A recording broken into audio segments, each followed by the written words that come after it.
panguva inoitwa speech yaVP Kosano Chiwenga yelast year's conference. Panguva inoonekwa kunzi yotsviriridza ichionekwa kunzi VP Kosano Chiwenga, as people are always thinking about him, panguva inoonekwa kunzi is entangled mumastakes of power. Pari kuonekwa kunzi zvigaranda zvese they are fighting. Panguva ino they are challenging him, demanding his fall.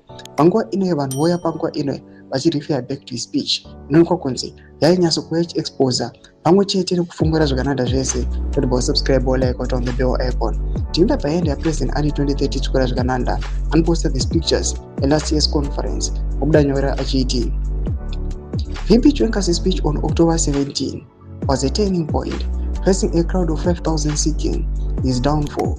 He used the historical background of our liberation to expose the Zviganandas, elements attacking the struggle's legacy, bravery in the face of internal betrayal. Doma developments anobuda panguva ino kuna VP Kosano Chiwenga anofaitira chigaro chenyika yeZimbabwe kunyangwe everyone was against him on last year's conference, but VP Kosano Chiwenga remained steadfast.